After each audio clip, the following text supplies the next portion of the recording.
Switch বোর্ডে কখনো আপনারা এইভাবে পেনের ক্যাপের ব্যবহার করে দেখেছেন বন্ধুরা? এমনই কিছু ছোট ছোট অসাধারণ টিপস আপনাদের সঙ্গে শেয়ার করব। যদি ভালো লেগে থাকে টিপসগুলি অবশ্যই আপনারাও কিন্তু ট্রাই করে দেখবেন। আশা করছি উপকার পাবেন। চলুন তাহলে এমনই কিছু অসাধারণ ছোট ছোট টিপস আমরা দেখে নিই। ভালো লেগে থাকলে অ্যাপ্লাই করতে ভুলবেন না। অনেক সময় আমরা যে তেজপাতা নিয়ে আসি, দেখবেন অনেকটা পরিমাণ তেজপাতা এনে রাখলে তেজপাতার মধ্যে খুব দ্রুত তাড়াতাড়ি ফাঙ্গাস ধরে যায়, এমনকি আমাদের তেজপাতাগুলো নষ্ট হয়ে যায়। তাই তেজপাতাগুলোকে ফাঙ্গাস ধরার আগে এই কাজটি করুন। দেখবেন তেজপাতা অনেক দিন ঘরে থাকবে। রুটি করার পর যে তাওয়াটা আমাদের গরম থাকে না, সেই গরম তাওয়াতে আপনারা কি করবেন, যে তেজপাতাগুলো কীরকম ফাঙ্গাস ধরতে শুরু করে সেই তেজপাতাগুলোকে দিয়ে, দেখুন আমি কিন্তু গ্যাস অন করিনি, এখানে গ্যাসও খরচ হচ্ছে না। রুটি করার পর গরম তাওয়াতেই তেজপাতাটাকে দিয়ে 5 থেকে 6 মিনিট এইভাবে রাখবো। মাঝে মাঝে একটু নাড়াচাড়া করে দেব।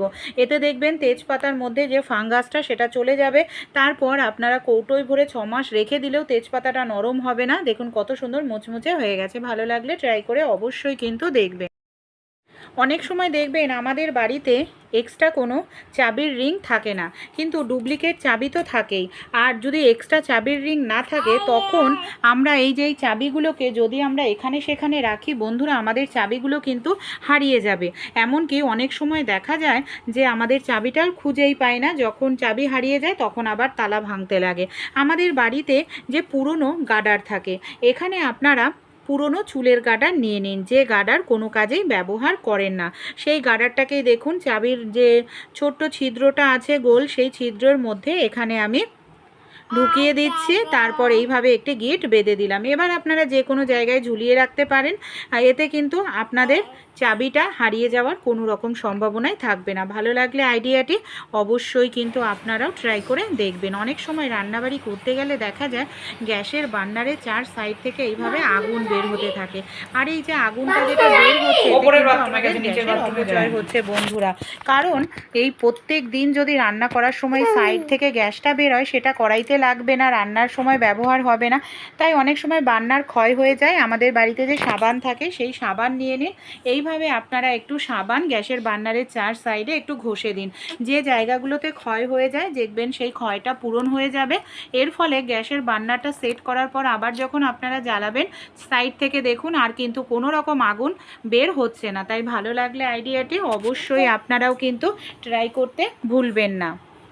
আমরা যে প্রত্যেক দিন ঘর ঝাড় দেওয়ার জন্য আমরা প্রত্যেকেই কিন্তু ফুল ঝাড়ুর ব্যবহার করে থাকি বন্ধুরা। আর দেখবেন এই ফুল ঝাড়ুটার মধ্যে ঘর ঝাড় দেওয়ার সময় প্রচুর পরিমাণে চুল, সুতো, নোংরা এগুলো আটকে থাকে। এমনকি ফুল ঝাড়ুটার মধ্যে নোংরা জীবাণু আটকে থাকতে থাকতে নষ্ট হয়ে যায়। তাই আমরা মাঝে মাঝে পুরনো একটি চিরুনি দিয়ে যদি এইভাবে ফুল ঝাড়ুটাকে আঁচড়ে নিতে পারি, ফুল ঝাড়ুর মধ্যে যে সুতো বা চুল রয়েছে সেগুলো খুব সহজেই বের হয়ে যাবে।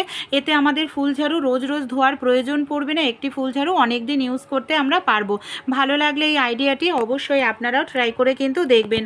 গ্যাস সিলিন্ডার আমরা প্রত্যেকেই ব্যবহার করে থাকি বন্ধুরা। অনেক সময় দেখবেন আমাদের বাড়িতে একটি গ্যাসের সিলিন্ডার রয়েছে, আর রান্না করতে গিয়ে হঠাৎ করে গ্যাস শেষ হয়ে গেছে, তখনই আমাদের সমস্যার মধ্যে পড়তে লাগে। যদি এই সমস্যা আপনাদেরও হয়, সহজে একটি টিপস আপনাদের সঙ্গে শেয়ার করব। রান্না করতে গিয়ে গ্যাস শেষ হলেও আর আপনাদের চিন্তায় পড়তে হবে না। আমাদের বাড়িতে প্রত্যেকেরই এই ধরনের বাসন মাজার সাবান আমরা নিয়ে আসি। আর এই ধরনের সাবান বা নর্মাল যে কোনো সবুজ কালারের সাবান নিয়ে নিন। যেদিনকে আপনারা গ্যাসটা লাগাচ্ছেন ওভেনের সঙ্গে, সেই দিনের ডেটটা আপনারা এইভাবে লিখে রাখুন। আর সেই দিনের ডেটটা যদি আপনারা লিখে রাখেন, তাহলে কি হবে, হয়তো 1 মাস যায় বা 1.5 মাস যায়, তার আগেই আপনারা কি করতে পারবেন, সহজেই কিন্তু গ্যাসটা বুকিং করে দিতে পারবেন। এর ফলে রান্না করতে গিয়ে আর আপনাদের গ্যাস শেষ হয়ে যাওয়ার চিন্তা থাকবে না।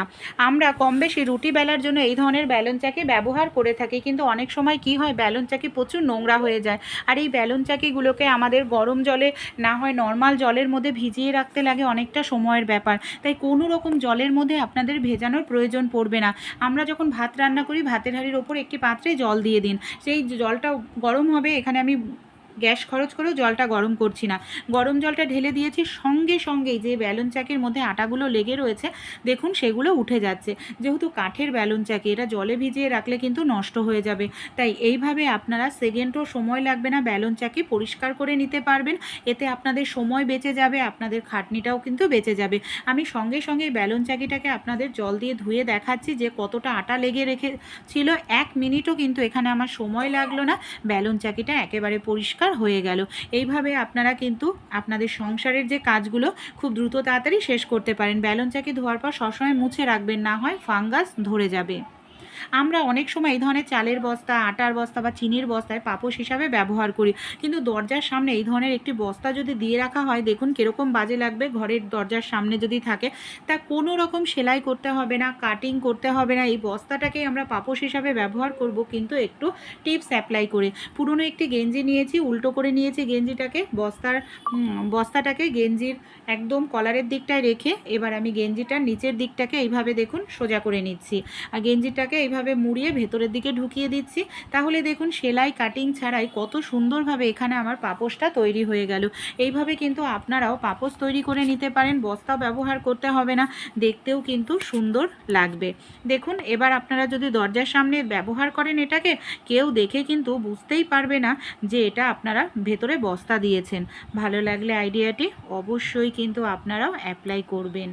অনেক সময় আমরা যখন ননভেজ জাতীয় খাবার খাই, বিশেষ করে খাসির মাংস বা ইলিশ মাছ, এই জাতীয় খাবারগুলোর দেখবেন একটা স্ট্রং গন্ধ থাকে, আর এই গন্ধটা যতই আমরা সাবান দিয়ে ধুই না কেন বাসনটাকে, এই গন্ধগুলো কিন্তু যেতে চায় না। যে চা আমরা কম বেশি খেয়ে থাকি বন্ধুরা, সেই চা পাতাই এখানে দেখুন আমি নিয়েছি। আপনারা এইভাবে চা পাতা দিয়ে একটুখানি বাসনটা পরিষ্কার করুন, মানে একটু ডলে নিন, নর্মাল জাস্ট একটুখানি ডলে নেবেন। এতে কি হবে, যে একটা ননভেজের যে একটা গন্ধ, খাসির মাংসর একটা গন্ধ থাকে, সেই গন্ধটাও দেখবেন চলে যাবে, আপনাদের বাসন থেকে তেল কাস্টে ভাবও দূর হবে। এখানে দেখুন আমি খুব ভালো করে এইভাবে ডলে নিলাম। এবার আমি কি করব, নর্মাল জল দিয়ে ধুয়ে দেখাবো। দেখুন কত সুন্দর পরিষ্কারও হয়েছে, সেই সঙ্গে আষ্টে দুর্গন্ধও চলে গেছে। অনেক সময় হয় আমরা কাঁচি বা ছোট ছোট যে কাঁচিগুলো হয় নানা কারণে আমাদের ব্যাগের মধ্যে কোথাও নিয়ে যাই, কিন্তু সমস্যাটা কি হয়, ব্যাগের মধ্যে কোথাও নিয়ে যেতে নিলে অনেক সময় দেখা যায় ব্যাগে থাকা জিনিসপত্র নষ্ট হয়ে যাওয়ার সম্ভাবনা থাকে। এর জন্য আপনারা ছোট্ট একটি কাজ করতে পারেন। আমাদের বাড়িতে যে পেনের ঢাকনা থাকে, আপনারা পেনের ঢাকনা কাঁচির মুখে এইভাবে লাগিয়ে নেবেন। এইভাবে দেখুন টাইট করে যদি পেনের ঢাকনা আপনারা লাগিয়ে নিতে পারেন, তাহলে দেখবেন কোনোভাবেই কিন্তু আপনাদের কাঁচি আর মুখ খুলবে না। আর কাঁচির যদি মুখ না খোলে তাহলে কিন্তু ব্যাগে থাকা জিনিসপত্রও নষ্ট হবে না, কেটে যাওয়ার সম্ভাবনা থাকবে না, এমনকি খুব সহজেই নিয়ে যেতে পারবেন। আপনাদের বাড়িতে যে এই ধরনের পেনের ক্যাপগুলো থাকে বন্ধুরা, পেনের কালি শেষ হয়ে গেলে পেনটাকে তো ফেলে দিই, পেনের ক্যাপ ফেলবেন না। আপনারা সুইচ বোর্ডের মধ্যে এইভাবে একটি পেনের ক্যাপ লাগিয়ে নিন। আমি এখানে সেলোটেপের সাহায্যে খুব ভালো করে টাইট করে লাগিয়ে নিয়েছি। কী কাজে ব্যবহার করব, কম বেশি আমরা প্রত্যেকেই কিন্তু ফোনে চার্জ দিয়ে থাকি। অনেক সময় আমাদের যেখানে সুইচ বোর্ডটা থাকে সেখানে হয়তো কোনো টেবিল থাকে না, এর ফলে ফোনটা খোলার পর চার্জারটা এইভাবে ঝুলতে থাকে। আর দেখুন দেখতেও কতটা বাজে লাগে। বাড়িতে ছোট বাচ্চা থাকলে তারা চার্জারের তার ধরে টানাটানি করে, মুখে দেয়, অনেক সময় বড়সড় দুর্ঘটনা ঘটে যাওয়ার সম্ভাবনা থাকে। তাই এইভাবে তারটাকে গুটিয়ে নিয়ে গোল করে পেনের ক্যাপের মধ্যে ঢুকিয়ে রাখুন, যখন প্রয়োজন তখন খুলে ব্যবহার করতে পারবেন। এতে দেখতেও ভালো লাগবে, বাচ্চারাও টানাটানি করতে পারবে না, কারণ ছোট বাচ্চারা ওরা তো বোঝে না, ওরা তো টানাটানি করবেই। তাই এই টিপসটি অবশ্যই অ্যাপ্লাই করুন। যাদের বাড়িতে ছোট বাচ্চা আছে আশা করছি উপকার পাবেন। অনেক সময় আমাদের নিজেদের কিছু ভুলের জন্যই কিন্তু ইলেকট্রিক বিলের খরচটা বেড়ে যায়। অনেক সময় দেখা যায় আমরা মেশিনপত্র চালাই না, যেমন ওয়াশিং মেশিন বলুন কিংবা ইস্ত্রি বলুন, কিন্তু সুইচটা অন রেখে দিই। সুইচটাকে অন রাখলে কি হয়, ইলেকট্রিক খরচটা বেশি আসতে থাকে, কারণ মেশিনের মধ্যে ইলেকট্রিকটা পৌঁছায়। তাই যখনই কাজ শেষ হয়ে যাবে অফ রাখবেন, দেখবেন ইলেকট্রিক বিলের খরচ অনেকটা কম হয়।